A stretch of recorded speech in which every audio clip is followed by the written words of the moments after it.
नमस्ते प्रिय विद्यार्थियों, मैं मुकेश शर्मा हिंदी सागर क्लासेज में आप सभी का स्वागत अभिनंदन करता हूँ।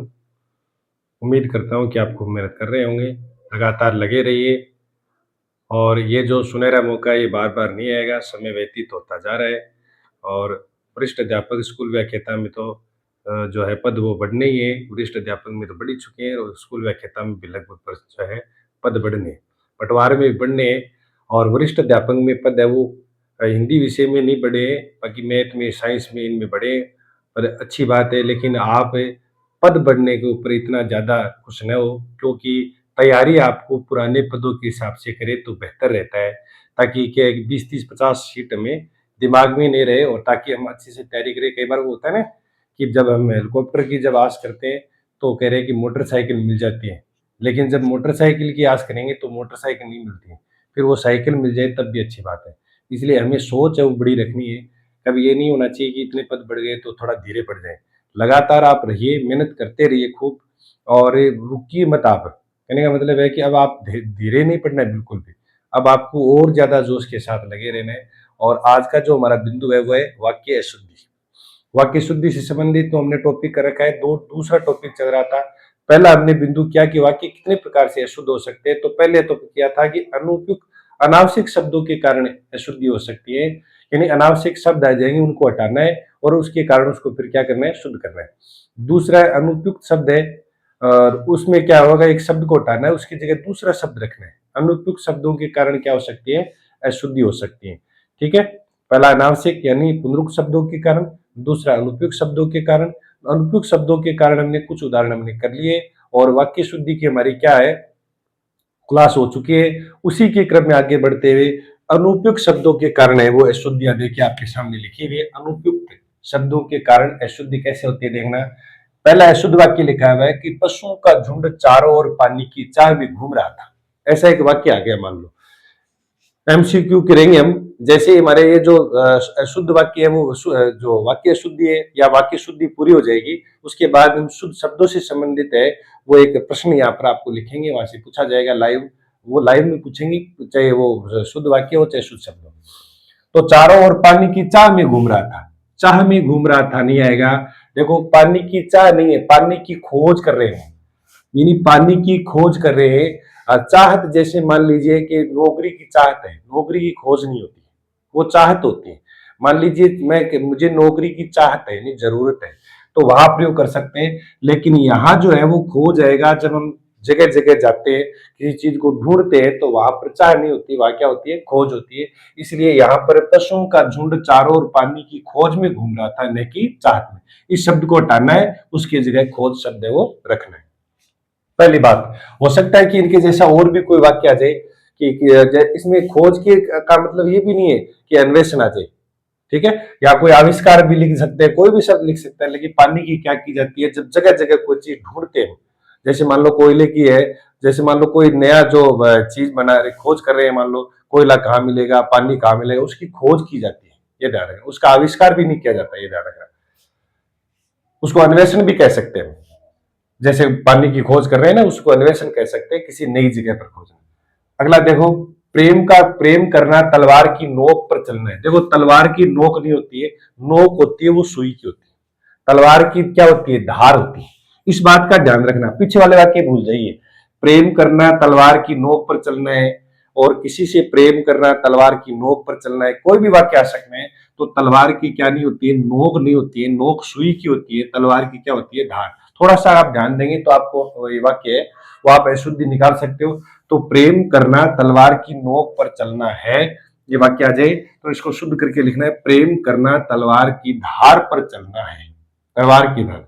ठीक है, प्रेम को पंथ कराल महाजा तलवार की धार पे दावनो, ये बोधा की पंक्ति भी है, कभी बोधा था उसकी। अगला देखो, दो द्वितीय कार्यक्रम रखा गया, ये बहुत महत्वपूर्ण है। देखो यहाँ दो तद्भव है, विषय तत्समय कार्यक्रम रखा गया है, ऐसा आ जाए तो देखो दो के साथ अगर तद्भव है तो तद्भव का प्रयोग करना है। 2 दिन का कार्यक्रम रखा गया है, 2 दिन का कार्यक्रम रखा गया है, ऐसे बोलना है। तो ध्यान रखे, दो के साथ तो दिन का प्रयोग करना है, अगर द्वितीय रखना है तो फिर क्या करना है, द्विद्विषीय कार्यक्रम रखा गया है, यानी तत्सम के साथ तत्सम, तद्भव के साथ तद्भव का प्रयोग करना है। बहुत इंपॉर्टेंट वाक्य है, इस पर आप जरूर नोट करें, क्योंकि ऐसा वाक्य गलत हो जाता है कि हम वास्तव में ऐसे ही बोलते हैं कि 2 दिन 2 दिवसीय कार्यक्रम ऐसे बोलते हैं, इसलिए क्या हो जाता है, ये अशुद्ध हो जाएगा, ये कार्यक्रम है। तो इस प्रकार से आप ध्यान रखें कि 2 दिन का कार्यक्रम या द्विदिवसीय कार्यक्रम रखा गया है, इसको इस प्रकार से शुद्ध कर देंगे। फिर अगला वाक्य देखो, 1 नंबर वाक्य कर लिया हमने, और 1 नंबर कर लिया, 2 नंबर कर लिया, 3 नंबर। चौथा नंबर देखो, दंगों में गोलियों की बाढ़ आ गई। बाढ़ पानी की आती है, बाढ़ क्या होती है, बरसात में जब पानी बरसता है उसकी आती है। दंगों में गोलियों की बौछार हो गई, क्या हो गई, बौछार आ गई नहीं, बौछार हो गई। बौछार गोलियों की क्या होती है, बौछार होती है। तो इसको इसके प्रकार से शुद्ध करके आपको लिखना है। दूसरा अगला देखो वाक्य कि साहित्य और संस्कृति का बहुत संबंध है। बहुत संबंध नहीं होता है, गहरा संबंध होता है या घनिष्ठ संबंध होता है। घनिष्ठ का अर्थ भी गहरा ही होता है, घनिष्ठ गहरा वाला, और यहाँ गहरा संबंध है, तो एक ही बात है। तो साहित्य और संस्कृति का गहरा संबंध है, यानी इस गहरा शब्द है वो सही नहीं है, जो बहुत शब्द है वो सही नहीं, उसके लिए या तो आएगा गहरा या क्या आएगा घनिष्ठ, यानी इस शब्द को हटाना है, इसकी जगह ये 2 शब्द इनमें से कोई भी एक का प्रयोग कर सकते हैं। तो ये देखो, साहित्य और जीवन का भी घनिष्ठ संबंध होता है, और साहित्य और संस्कृति का भी क्या होता है, घनिष्ठ संबंध होता है और गहरा संबंध होता है। ये दोनों ही आपको शुद्ध करके लिखने। और इसमें बाढ़ नहीं आएगा, क्या आएगी, बौछार आएगा। इसमें क्या आएगा, दिन नहीं आएगा। इसमें जो जैसे प्रयोग किया द्वितीय, तो दिन आएगा इसकी जगह। और फिर अगर यहाँ द्वितीय प्रयोग कर रहे हैं तो 2 हटा देंगे, क्या आएगा, द्वि आएगा। एक शब्द हटाना है और वो रखना है। तो दोनों ही ये वाक्य जो तरीका ये भी सही है। दंगों में गोलियों की बौछार हो गई, ये भी सही है। और साहित्य और संस्कृति का गहरा संबंध है या घनिष्ठ संबंध है, इस प्रकार से वाक्य शुद्ध करना है आपको। यानी अनावश्यक जो अनुपयुक्त शब्द है उसको हटाना है। जैसे कृष्ण ने पूतना की हत्या की, तो पूतना की हत्या नहीं आती, क्या आता है, पूतना का वध किया, ऐसे प्रयोग करना चाहिए। हत्या नहीं होती है, हत्या एक कानून अपराध है, ध्यान रखना, कानूनन अपराध है। और कानून शब्द है वो देखना ऐसा लिखा जाता है, कानून शब्द है वो ऐसा लिखा जाता है, इसका मतलब विधि होता है। कानून का मतलब विधि, ध्यान रखना। और ये कानून, इस कानून का अर्थ होता है चूल्हा। क्या अर्थ होता है, चूल्हा। इस कानून का अर्थ होता है चूल्हा, ध्यान रखिए, चू आधा छोटा, चूल्हा होता है।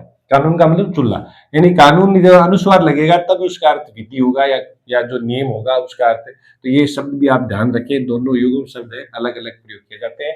और आप हम कानून के लिए प्रयोग करते हैं तो ऊपर वाला शब्द का प्रयोग करना चाहिए, वो ज्यादा सही है। शब्दों की जो वर्तनी से संबंधित है शुद्धि हम पढ़ चुके हैं, और भी हम पढ़ लेंगे। तो वाक्य की बात चल रही है, तो 2 बिंदु हो गया हमारा, एक तो अनावश्यक शब्दों के कारण, एक अनुपयुक्त शब्दों के कारण। अगला जो है वो तो जो अशुद्धि कौन सी लेंगे, वो है पदक्रम संबंधी या क्रम भंग संबंधी अशुद्धियां, उसकी ओर हम चल रहे हैं। इसका स्क्रीनशॉट ले लें आप, और ये ऐसे वाक्य आपको लिख लें आप, एक जगह बहुत कम मिलेंगे आप। अगली अशुद्धि देखना है, किस प्रकार की अशुद्धि हो सकती है उस पर ध्यान देंगे। अगला बिंदु है वो है क्रम भंग, क्रम भंग संबंधी, या इसको ऐसे बोल सकते हैं, क्रम भंग संबंधी बोल दो, या पदक्रम संबंधी अशुद्धि,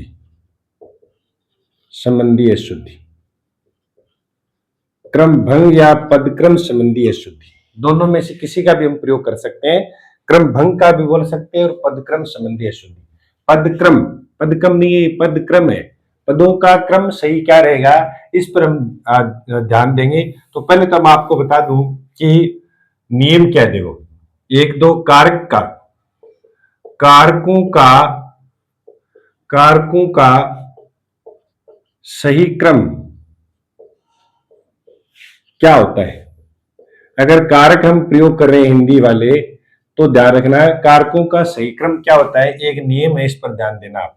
सही क्रम क्या होता है कि हिंदी में कारक जो होते हैं वो कारक कितने होते हैं, कारक होते हैं 1 2 3 4 5 6 7 और 8, यानी 8 कारक होते हैं। इनका हम देखिए क्रम कैसे रखते हैं। हम साधारणतः ऐसे अगर क्रम रख लेंगे तो वाक्य गलत हो जाएगा। इसका सही क्रम क्या रहता है, इसका सही क्रम क्या रहता है, ध्यान रखना, सही क्रम क्या रहेगा। तो पहले आएगा देखो 8, वाक्य में अगर आप प्रयोग कर रहे हैं क्रम भंग संबंधी, तो आप इंपॉर्टेंट बात बता रहा हूं, आपको ध्यान से नोट कर ले।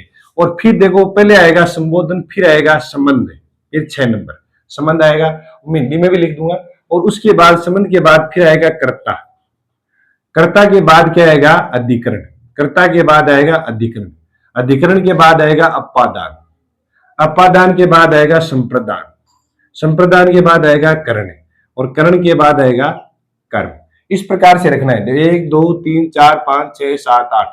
आप इन क्रमों को ऐसे याद रखना है आप कि पहले आएगा संबोधन, बाद में आएगा कौन सा संबंध, उसके बाद कर्ता, कर्ता के बाद क्या आएगा, ये जो अधिकरण आएगा, अधिकरण के बाद क्या आएगा, अपादान आएगा, अपादान के बाद क्या आएगा, संप्रदान, संप्रदान के बाद आएगा करण, करण के बाद आएगा कर्ता। इस प्रकार से आप रखें। तो हिंदी में मैं लिख देता हूं कि कैसे रखना है आपको, कि पहले आएगा संबोधन, याद रखें आप, संबोधन, संबोधन के बाद क्या आएगा, संबंध आएगा। इनका एक वाक्य भी लिख के बताऊंगा मैं आपको। संबंध आ गया, संबंध के बाद आएगा कर्ता, कर्ता के बाद क्या आएगा, अधिकरण, अधिकरण में पर, कारक अगर आपको याद है तो अधिकरण में पर होता है, और फिर आएगा अपादान, अपादान, अपादान के बाद आएगा कौन सा, संप्रदान, संप्रदान, अपादान के बाद आएगा संप्रदान, और संप्रदान के बाद आएगा करण, करण। इसमें भी ध्यान रखना, इसके आगे मैं लिख देता हूं क्रिया, और इधर भी करण के बाद आएगा कौन सा, कर्म, और कर्म के बाद क्या आएगी, क्रिया। ये बात याद रखनी है। देखो कारक कितने हो गए, 1 हो गया, 2 3 4 5 6 7 8। ये कारकों का क्रम हमें ऐसे ही रखना है। अब सर ये समझ में नहीं आया कैसे क्या रखना है, तो देखना मैं एक वाक्य लिख रहा हूं, उस वाक्य के हिसाब से आप याद रखेंगे। जैसे मैंने वाक्य लिखा कि हे बच्चों, हे बच्चों, दशरथ, दशरथ पुत्र राम ने, राम ने ब्राह्मणों को, ब्राह्मणों को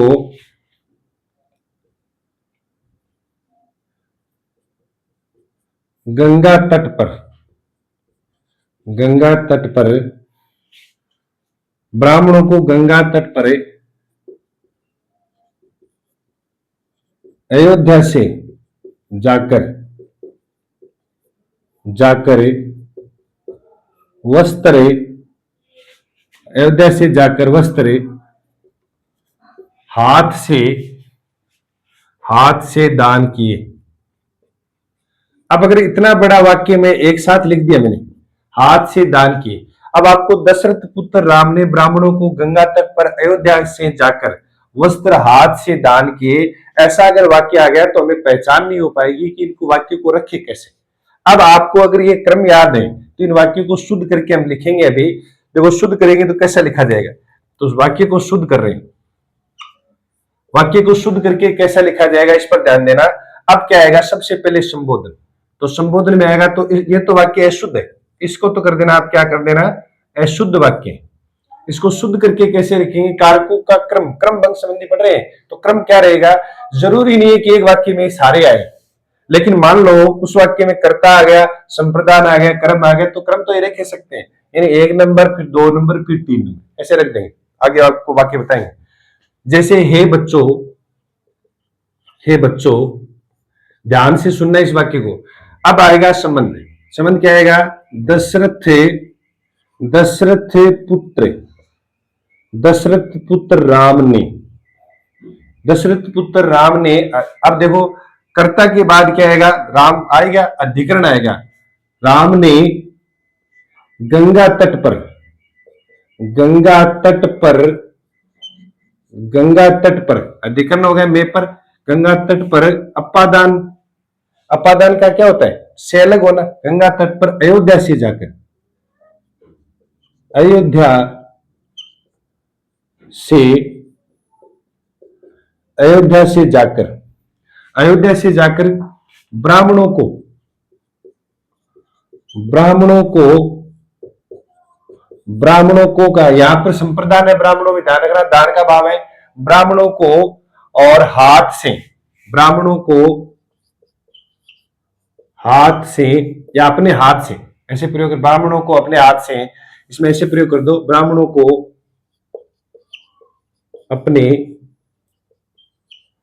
हाथ से अपने हाथ से और क्या किया, अपने हाथ से वस्त्र दिए।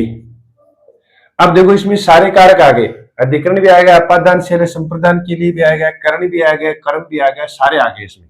इसका मतलब क्या है, देखो ये तो संबोधन हो गया, उसके बाद ये क्या हो गया, संबंध। दशरथ पुत्र, यहाँ क्या हो गया, संबंध। उसके बाद राम कर्ता हो गया, कर्ता के बाद अधिकरण हो गया, अधिकरण बाद का अपादान से अलग होना, अयोध्या से अलग हुआ, ब्राह्मणों को संप्रदान हो गया, संप्रदान के बाद क्या हो गया, हाथ से करण हो गया, करण के बाद वस्त्र कर्म हो गया, और ये क्रिया आ गई। इस प्रकार से वाक्य का प्रयोग करेंगे तो शुद्ध होगा। देखो 1 2 3 4 5 6 और 7 और 8, ये तो मैं एक वाक्य में सारे कारक आपको बताए, लेकिन हो सकता है कि इनमें इतने नहीं आए कि कम भी आ सकते हैं। तो अगला देखो मैं और उदाहरण लिख रहा हूं इससे संबंधित, उस पर ध्यान देना। इसका आप स्क्रीनशॉट जरूर ले लें, इसको आप लिख लें 861 754 और 32, 861 754 और 32 का तरीका एक ही है कि पहले आप 8 नंबर ले लें, उसके बाद 6 नंबर, 6 नंबर 8 नंबर ले लिए, फिर आप इसमें कर्ता ले लें, कर्ता के बाद वापस इधर आ जाओ 7 5 4 3 2, इधर से 7 5 4 3 2, फिर क्रिया, ठीक है, एक आ गया। तो इस प्रकार से आप क्रम रखेंगे तो वाक्य आपका अशुद्ध कभी नहीं होगा, यानी कारकों के कारण कभी वाक्य अशुद्ध नहीं होगा। पूर्वक वो है वो अलग बात है, वो अलग बता दूंगा मैं, लेकिन कारक अगर आते हैं तो कारकों के कारण किसी प्रकार से अशुद्ध नहीं होगा। अब हम वाक्य भी लिखते हैं कि देखो अगर ये आ गया, मान लो ये वाक्य आ गया, राम ने राम ने रावण को बाण से मारा, ये वाक्य आ गया। कई बार हम रटते तो हमें ध्यान नहीं रहता है कि भाई वाक्य तो क्या है, ये शुद्ध लग रहा है कि राम ने रावण को बाण से मारा, ये सही लग रहा है, या राम ने रावण को मारा, लेकिन रावण को मारा तो बाण से मारा ये लिखना जरूरी है, जरूरी नहीं कि आप राम ने रावण को मारा सीधे लिख दिया। ये जो वाक्य आ गया ये भी, इसको भी आगे पीछे करना है। तो देखो पहले देखो कर्ता है, उसके बाद रावण को कर्म है, उसके बाद करण है। इसमें देखो क्या है कि पहले कर्ता है, कर्ता के बाद क्या आना चाहिए, इसमें क्या है, कर्म है, तो कर्ता के बाद कर्ण आना चाहिए, क्या आना चाहिए, कर्ण, फिर कर्म आना चाहिए। तो देखो कर्ता कर्ण फिर कर्म, इसमें उल्टा है, इसमें क्या दे रखा है, देखो पहले कर्ता है और फिर दे रखा है कर्म और फिर दे रखा है कर्ण, इसका मतलब वाक्य सही नहीं है। इसको शुद्ध करके ऐसे लिखेंगे, इसको शुद्ध करना है तो कैसे लिखा जाएगा, देखना ध्यान से कि राम ने और बाण से रावण को मारा। अब इसमें क्या हो गया, आपको पता होगा, चल गया होगा कि सर इसमें कैसे हो गया। तो देखो एक कर्ता है, कर्ता के बाद कर्ण है, कर्ण के बाद कर्म है, तो ऐसे ही है, देखो कर्ता है, ये और है ही नहीं, मतलब अधिकरण अपादान संप्रदान इसमें नहीं है, तो सीधा आप कर्ता के बाद क्या जाए, कर्ण पर, और कर्ण के बाद क्या जाए, कर्म पर। इस प्रकार से और भी वाक्य देखेंगे। देखो ये वाक्य और भी लिख रहा हूं मैं, अशुद्ध वाक्य, गाना अंदर बैठकर गा रहा है, बैठकर, घर के अंदर, ऐसे लिख लो आप, घर के अंदर या भीतर, घर के भीतर बैठकर गा रहा है। इसका मतलब है कि वाक्य सही नहीं है। इसका सही प्रयोग कैसे करेंगे कि दिनेश, देखो गाना गा रहा है तो गाना बाद में आएगा, कर्म है, दिनेश घर के भीतर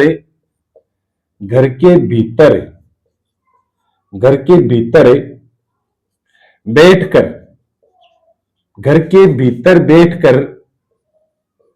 फिर देखो गाना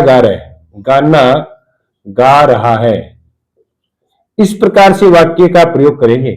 कहने का मतलब है पहले कर्ता, उसके बाद आ गया अधिकरण, उसके बाद क्या आएगा, कर्म आएगा। ये वाक्य अगर एक बार याद हो जाएगा, अब हम इसका और भी प्रयोग कर सकते हैं। जैसे मान लो, हे बच्चों, दशरथ पुत्र राम ने, अधिकरण का मतलब क्या होता है, मैं पर, तो लंका में अयोध्या से जाकर सीता के लिए और बाण से रावण को मारा, ऐसे प्रयोग कर सकते हैं। क्या हो गया, वापस देखो कि बच्चों, हे बच्चों, दशरथ पुत्र राम ने, दशरथ पुत्र तो संबंध हो गया, राम ने और अधिक, यानी लंका में अयोध्या से जाकर अपादान से अलग होने ना, अयोध्या से जाकर और सीता के लिए और बाण से रावण को मारा। ये भी प्रयोग कर सकते हैं। कोई भी वाक्य आए आपको तो बस ये लाइन याद रखनी है। कार्यचिन्ह से संबंधित अगर कोई वाक्य आएगा और अगर आपको ये बातें याद है तो ये आपका ही सही होगा। यानी मतलब इसमें कोई ज्यादा दिमाग लगाने की आवश्यकता नहीं है। इस पर इसको पढ़ते भी कम है लोग। अगर ये वाक्य आते हैं तो वाक्य आते ही इनमें, ये वाक्य आते ही हैं, जरूरी नहीं कि सारे आए। मान लो कहीं जगह कर्ता आ गया, फिर अधिकरण आ गया, फिर क्रिया आ गई, फिर क्या मान लो कर्ता आ गया, अपादान आ गया, फिर क्रिया आ गई। तो कहने का मतलब है कर्ता, अधिकरण, अपादान, संप्रदान, करण, कर्म, क्रिया, इसमें तो आता ही आता है, पक्का ही आता है 100%। तो इस प्रकार से आप कारक से संबंधित कोई आए तो इस प्रकार से याद रखना है हमें। अब आप कहोगे कर्ता आ गया सर, तो कर्ता से संबंध बताना है। महेश का पुत्र, महेश का पुत्र गणेश घर से बाहर निकल गया, इसे प्रयोग कर सकते हैं। देखो ऐसे भी प्रयोग है, महेश का पुत्र गणेश और महेश का पुत्र गणेश और घर से बाहर निकल गया, तो जरूरी थोड़ी अधिकरण आएगा, अधिकरण है ही नहीं वहां पर, में पर है ही नहीं, तो वहां आएगा ही नहीं। तो ध्यान रखें, इस प्रकार से आप क्रम रखोगे तो वाक्य शुद्धि नहीं होगी। और भी हम आगे क्रम भंग संबंधी वाक्य और भी पढ़ रहे हैं, इनका आप स्क्रीनशॉट ले लीजिए और आप समझ लीजिए, फिर हम आगे बढ़े। क्रम भंग संबंधी क्रम, क्रम भंग या पदक्रम, पदक्रम संबंधी अशुद्धि, इस पर हम चर्चा करेंगे या चर्चा कर रहे हैं। इनके आप वाक्य देख ले, कुछ वाक्य और देख लें। जैसे एक वाक्य आता है अशुद्ध का, जैसे देखो बच्चे को धोकर, बच्चे को धोकर फल खिलाओ, बच्चे को धोकर फल खिलाओ, ऐसा अगर आ गया कि बच्चे को धोकर फल खिलाओ, तो इसका मतलब है इसमें पूछा जाएगा कि वाक्य कैसा है। तो ये वाक्य क्या है, ये अशुद्ध है वाक्य। इसका मतलब है इनका सही क्रम नहीं है, तो शुद्ध करना है हमें। शुद्ध कैसे करेंगे, देखो पहले तो आएगा बच्चे, किसको खिलाना है, बच्चे को खिलाना है, तो बच्चे को, फिर धोना क्या है, देखो फल धोना है, तो फिर आएगा फल, बच्चे को फल धोकर, फल कर्म है, फल धोकर खिलाओ, बच्चे को फल धोकर खिलाओ, बच्चे को फल धोकर खिलाओ। इस प्रकार का वाक्य, पहले देखो बच्चे को किसे खिलाओ, तो सजीव कर्म पहले आ गया, निर्जीव बाद में चला जाएगा। तो आप ध्यान रखिए, निर्जीव है वो मुख्य कर्म होता है और सजीव जो होता है वो गौण कर्म होता है। तो बच्चे को फल धोकर खिलाओ, ये वाक्य शुद्ध माना जाएगा। फल धोकर बच्चे को खिलाओ, ये सही नहीं माना जाएगा, हालांकि बना देते वो अलग बात है, शुद्ध ये रहेगा। अगला देखो और भी वाक्य देखना, जैसे रोगी को कूट कर दवा देना, रोगी को कूट कर दवा देना। अब देखो इसमें क्रम सही नहीं, इसलिए नहीं कि रोगी को कूट कर नहीं है, कूटनी क्या है, दवा है, तो दवा के साथ रहेगा। तो कैसे रहेगा, देखो रोगी को, अब देखो क्रिया बाद में जाएगी, दवा कूट कर देना, दवा कूट कर देना। कहने का मतलब है क्रम सही नहीं है। इसका अर्थ होगा रोगी को कूटना है फिर दवा देनी है, तो रोगी को कूट कर दवा नहीं देनी है, रोगी को देनी है, लेकिन क्या देनी है, दवा, और वो भी कैसे देनी, क्रिया कूट कर देनी है। जैसे फल है वो धोना है, क्रिया बाद में आ रही है, क्रम वो ही रह रहा है, क्रिया बाद में आएगी, ये शुद्ध हो जाएगा वाक्य। एक ये भी आता है देखो कि बच्चे को प्लेट में, बच्चे को प्लेट में डालकर, बच्चे को प्लेट में डालकर खाना खिलाओ, बच्चे को प्लेट में डालकर खाना खिलाओ, या बच्चे को प्लेट में डालकर खाना खिलाना कैसे भी आ सकता है, लेकिन वाक्य अशुद्ध है।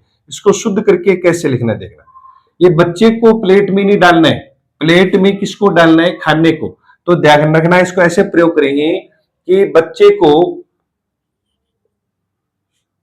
प्लेट में डालकर, बच्चे को खाना, बच्चे को खाना प्लेट में डालकर, बच्चे को खाना प्लेट में डालकर खिलाओ। इस प्रकार से वाक्य शुद्ध हो गए। बच्चे को खाना प्लेट में डालकर, बच्चे को क्या डालना है, खाना है वो प्लेट में डालना है, बच्चे को खाना प्लेट में डालकर खिलाओ। अब आप कहोगे सर इसमें ऐसे नहीं कर सकते क्या कि प्लेट में खाना डालकर बच्चे को खिलाओ। तो देखो सही तो ये रहेगा कि बच्चे को खिलाना है तो खाना किस में डालकर, प्लेट में डालकर खिलाना है, तो ये वाक्य शुद्ध हो जाएगा। और भी वाक्य पढ़ रहे हैं, देखो कैसे हो जाएगा। देखो खरगोश को, ये भी आया हुआ है प्रश्न, खरगोश को क्रम भंग पढ़ रहे हैं, खरगोश को काट कर, पद क्रम मान सकते हैं, खरगोश को काट कर गाजर खिलाओ या गाजर खिलाई, खरगोश को काट कर गाजर खिलाओ ऐसा आ सकता है, या गाजर खिलाई, ऐसे कोई भी आ सकते हैं। इसका शुद्ध करके ऐसे लिखना है। अब आपको पता है इसका अर्थ क्या हो गया, खरगोश को काटना है फिर गाजर खिलानी है, तो ऐसा अर्थ नहीं होगा। इसमें बच्चे को प्लेट में डालना है फिर खाना, ऐसा भी नहीं होगा। और रोगी को कूटना है फिर दवा देनी है, फिर ऐसा नहीं है। बच्चे को दोहराना, इसे क्रम में पढ़ेंगे कि बच्चे को धोकर खाना फल दो, तो आपको लगेगा कि भाई ये तो सही नहीं है। तो खरगोश को काटकर गाजर नहीं खिलानी है, इसमें यहां रुकेंगे ना, खरगोश को फिर काट कर गाजर खिलाओ तो शुद्ध लगेगा। लेकिन आपको सीधा पढ़ना है तारतम्यता से कि खरगोश को काट कर गाजर खिलाओ, तो सही नहीं है। इसका सही लिखेंगे कैसे कि खरगोश को गाजर क्या करनी है, काट कर खिलाओ।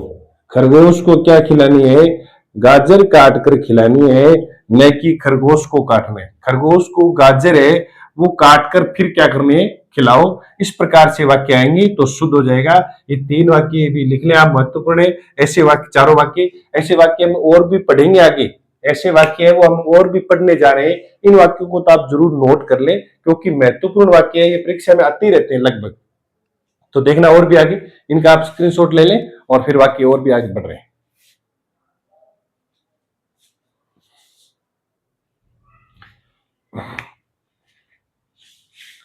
आगे देखो और भी वाक्य, गीता के गले में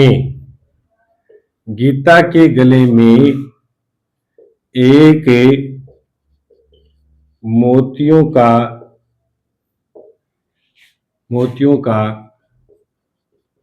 हार था। गीता के गले में एक मोतियों का हार था या एक मोती का हार था, कैसा भी आ जाए वाक्य गलत हो जाएगा। गले में पहनने जाने वाले को हार एक आभूषण है, इसको शुद्ध करके ऐसे लिखेंगे कैसे, देखना। गीता के गले में एक मोतियों नहीं होता है, एक क्या है, हार है। इसलिए जो ये विशेषण जो है वो हार के साथ रहेगा। ये विशेष से दूर चला गया, विशेषण ऐसा कभी नहीं हो सकता। पास में आते हैं विशेषण, तो ध्यान रखना। गीता के विशेष क्या होता है, जिसकी विशेषता, और जो विशेषता जिस शब्द से बताई जाती है विशेषण। गीता के गले में मोतियों का एक हार था, ऐसे प्रयोग करना है। एक हार था, एक मोतियों नहीं होता है। ऐसे ही देखो, ऐसे भी बोलते हैं कि नेताजी को एक फूलों की माला पहनाई, ऐसा वाक्य आता है कि नेताजी को एक फूलों की माला पहनाना या माला पहनाई। इसको सही करके कैसे लिखा जाएगा, कैसे कि नेताजी को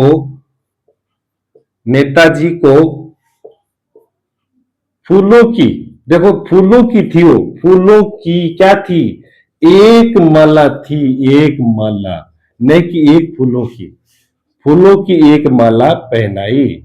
इस प्रकार से वाक्य प्रयोग करना है कि भी एक फूल नहीं हो सकता, एक फूलों नहीं हो सकता, एक क्या माला है। इन एक विशेषण है, वो किसके लिए कहा गया है। हम कई बार ऐसे बोलते हैं कि मैं एक सोने का हार खरीदा, मैंने एक सोने का हार खरीदा, वो वाक्य गलत है। मैंने सोने का एक हार खरीदा, इस प्रकार से लिखना चाहिए। और भी देखो, ये प्रसिद्ध वाक्य आता है, क्या आता है कि यहां शुद्ध गाय का दूध मिलता है। यहां शुद्ध गाय का दूध, ये तो कई बार आ चुका है। गाय आ सकता है, भैंस आ सकता है, कुछ भी आ सकता है। ऐसा आप बोलो, कई बार बोलते हैं कि सर यहाँ गाय का दूध शुद्ध होता है तो गाय का दूध नहीं लिख सकते क्या? जरूर थोड़ी, बेचने वाला वो गाय का ही दूध है, कोई बेच रहा है, कोई दुकान से लिखा हुआ है तो उसके लिए तो क्या लिखा जाएगा, शुद्ध प्रयोग कैसे किया जाएगा, शुद्ध कैसे लिखा जाएगा उस पर ध्यान देना। यहां यहां गाय का, यहां गाय का शुद्ध क्या चीज है, विशेषण कहा आएगा, क्रम सही लगाओ। यहां शुद्ध दूध मिलता है, यहां गाय का क्या मिलता है, गाय का शुद्ध दूध मिलता है। ऐसे ही देखो एक वाक्य और आता है कि मुझे गर्म गाय का दूध चाहिए, मुझे गर्म गाय का दूध देना। ऐसा नहीं होता है कि मुझे गाय का गर्म दूध देना, वो वाक्य भी आप लिख सकते हैं, ये भी आप लिख लो चाहिए शुद्ध में। कैसा आता है शुद्ध, देखो कि मुझे गर्म गाय का दूध चाहिए, मुझे गर्म गाय का दूध चाहिए नहीं है, मुझे गर्म गाय का दूध, ऐसे बोलोगे मुझे गर्म गाय का दूध चाहिए तो सही लगेगा, लेकिन इसको तारतम्यता से बोले तो शुद्ध लगेगा। शुद्ध करके कैसे लिखना है, देखो कि मुझे गाय का चाहिए, गाय का क्या चाहिए, गर्म दूध, गर्म दूध, गाय का गर्म दूध चाहिए। इसका मतलब है गर्म विशेषण को आगे पीछे कर रहे हैं, जैसे एक को कर रहे थे, गर्म क्या है, दूध है तो दूध के पास लाइए। अब आप कहोगे सर गाय को पहले नहीं, पहले संबंध है, गाय का दूध पहले संबंध ले लो, तो गाय का गर्म दूध चाहिए, मुझे गाय का क्या चाहिए, गर्म दूध चाहिए। इस प्रकार से वाक्यों को हमें क्या करना है, शुद्ध करना है। इस प्रकार के वाक्य और भी आपको मिलते रहेंगे और आप इनको आप लिखते चलें। और भी हम वाक्य कर रहे हैं, पहले आप इनका लिख ले, आप फिर आगे बढ़ रहे हैं। क्रमभंग संबंधी बहुत सारे वाक्य हैं। मुझे एक देशभक्ति, मुझे एक देशभक्ति गीतों की, मुझे एक देशभक्ति गीतों की पुस्तक चाहिए। मुझे क्या चाहिए, देशभक्ति गीतों की एक पुस्तक चाहिए। मुझे एक देशभक्ति, ऐसा नहीं है, इसको शुद्ध करो आप, शुद्ध नहीं है वाक्य। मुझे चाहिए क्या, पहले ये देखो आप कि मुझे एक देशभक्ति नहीं चाहिए, एक मुझे पुस्तक चाहिए, तो इसमें एक यहां से हटा देंगे। मुझे देशभक्ति, देशभक्ति गीतों की क्या चाहिए, मुझे एक पुस्तक चाहिए, एक पुस्तक चाहिए। इस प्रकार से वाक्य प्रयोग करेंगे। फिर और देखो, हम कई बार बोलते हैं कि बच्चे को, या मुझे बोल सकते हैं कि मुझे शीतल, गर्मी का समय भी है, मुझे शीतल गन्ने का रस चाहिए, मुझे शीतल गन्ने का रस पीना है, मुझे शीतल गन्ने का रस पीना है। कैसे भी क्रिया कैसे भी आ सकती है, लेकिन इसमें शुद्ध नहीं है क्रम, वो क्रम है वो भंग कर रखा है। तो मुझे चाहिए, मुझे क्या चाहिए, गन्ने का, मुझे गन्ने का शीतल, गन्ने का शीतल क्या चाहिए, रस चाहिए। शीतल गन्ने के रस के साथ लगेगा, न कि गन्ने के साथ लगेगा। इस बात का आप याद रखें, ध्यान रखें, क्योंकि इनमें हम अशुद्धियां कर बैठते हैं और वाक्य क्या हो जाता है, गलत हो जाता है। इस बात का आप जरूर ध्यान रखें। आगे चलते हैं कि सुदामा, सुदामा पक्के कृष्ण के मित्र थे, सुदामा पक्के कृष्ण के मित्र थे। पक्का कच्चा कौन था, मित्र थे। अब देखो सुदामा पक्के कृष्ण नहीं है, कच्चा पक्का नहीं होता है, कृष्ण कच्चा पक्का थोड़ी हो सकता है। तो क्या थे, सुदामा कृष्ण के, सुदामा कृष्ण के पक्के मित्र थे, पक्के मित्र थे। सुदामा कृष्ण के पक्के मित्र थे, एकदम पक्के कृष्ण के मित्र नहीं थे, ये ध्यान रखना। क्या थे, कई बार हड़ताल पर थे, कई कंपनी के कर्मचारी नहीं होता है, कंपनी के, इसको नया अदा करो, कंपनी के कई कर्मचारी, कई कंपनी नहीं होते, कंपनी के कई कर्मचारी हड़ताल पर थे, हड़ताल पर थे। ऐसे वाक्य लिखने हैं कि कई किसके लिए प्रयोग किया गया है? कर्मचारी, कई कर्मचारी कि कंपनी के कई कर्मचारी हड़ताल पर थे। इस प्रकार से वाक्य में प्रयोग करना है। फिर आगे देखो और भी वाक्य में प्रयोग कर रहे हैं और वो देखना। हाँ, दुर्घटना में, दुर्घटना में, दुर्घटना में पांच सीकर के व्यक्ति थे, 5 सीकर के व्यक्ति थे। ये गलत है क्योंकि 5 शब्द का प्रयोग किसके लिए किया गया है वो थोड़ा सा देखना। दुर्घटना में, इसको तो शुद्ध लिख ही दिया है और इसको देखो शुद्ध कैसे लिखना है कि दुर्घटना में सीकर के थे, कितने थे? सीकर के, सीकर के क्या थे? 5 वो व्यक्ति के लिए कहा गया, इसलिए 5 व्यक्ति थे। सीकर, बीकानेर 5, इनके साथ 5 नहीं लगता है। 5 सीकर, 2 सीकर, 8 सीकर नहीं होता है। सीकर क्या होता है? एक ही है। व्यक्ति 5 है। कई रेलवे के कर्मचारी हड़ताल पर थे, कई रेलवे के कर्मचारी हड़ताल पर थे। वाक्य गलत है। रेलवे के कई कर्मचारी क्या थे? हड़ताल पर थे। कई रेलवे के नहीं होते, रेलवे तो एक ही है। रेलवे के कई कर्मचारी हड़ताल पर थे। इस प्रकार से क्या लिखना चाहिए वाक्य? मुझे मुझे मुझे एक खाने की, मुझे एक खाने की थाली दो। मुझे एक खाने की थाली दो नहीं होता है। मुझे खाने की, मुझे खाने की एक क्या मांग रहे हैं? एक थाली, थाली दो। देखो थाली है वो एक है, नहीं कि एक खाना है। इसका याद रखना, ये जरूर इंपॉर्टेंट प्रश्न है, आता है परीक्षा में। थाली कुछ भी आ जाए, चाहे आप 1-2 बार याद कर लेंगे तो याद हो जाएगा। और थाली आ सकता है, मुझे एक पानी का गिलास चाहिए, हम ऐसे बोलते भी कि मुझे एक पानी का गिलास चाहिए, वो गलत है। और भी देखो आगे किस प्रकार से प्रयोग करेंगे कि कई कई रेलवे के कर्मचारी हड़ताल पर थे। ये रेलवे वाला लिख लो, कर्मचारी हड़ताल पर थे, हड़ताल पर थे। इसका वाक्य सही नहीं है। क्या लिखना है हमें? शुद्ध करके कैसे लिखना है? अब देखो कई क्या हो सकते हैं? कर्मचारी हो सकते हैं, तो शुद्ध करके लिखना है रेलवे के कई कर्मचारी, कई कर्मचारी, रेलवे के कई कर्मचारी हड़ताल पर थे। कर्मचारियों मत कर देना, हड़ताल पर थे। यानी बिना कारक के चिन्ह का प्रयोग कर रहे हैं, इसलिए कई है वो कर्मचारी रहेगा, कर्मचारियों नहीं होगा। ठीक है, कई कर्मचारी हड़ताल पर थे। इस प्रकार से वाक्य में प्रयोग, वाक्य शुद्ध वाक्य का प्रयोग करेंगे। यानी वाक्य में अशुद्धि निकालेंगे कैसे? क्रम भंग संबंधी या पदक्रम संबंधी। पदक्रम सही कैसा आना चाहिए हमें ये ध्यान रखना है। और हम बहुत बार ऐसे बोल देते हैं कि मुझे एक खाने की थाली देना, मुझे एक थाली खाने की देना, मुझे एक पानी का गिलास देना। इस प्रकार के वाक्य का प्रयोग हम बहुत बार करते हैं।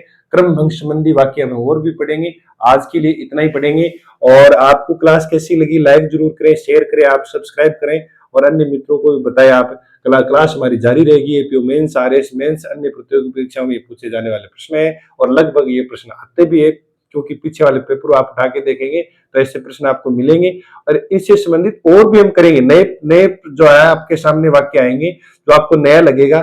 सारे वाक्य हम आप, मेरा प्रयास रहे कि कोई फिक्स वाक्य न बताऊं, सारे बताऊं मैं आपको कि लगे कि हाँ प्रैक्टिस में आ जाएंगे। तो मैं जितने भी वाक्य चले, क्रम भंग के बाद फिर चलेंगे हम किस पे? सर्वनाम संबंधी, फिर विशेषण संबंधी, फिर क्रिया संबंधी, फिर लिंग संबंधी, फिर वचन संबंधी, फिर कारक संबंधी, फिर वर्तनी संबंधी, फिर मुहावरे संबंधी, फिर विराम चिन्ह संबंधी। सारे वाक्यों की जितने जितने प्रकार से वाक्य शुद्ध हो सकते हैं सब प्रकार के हम पढ़ेंगे। आज के लिए इतना ही है। जय हिंद, जय भारत।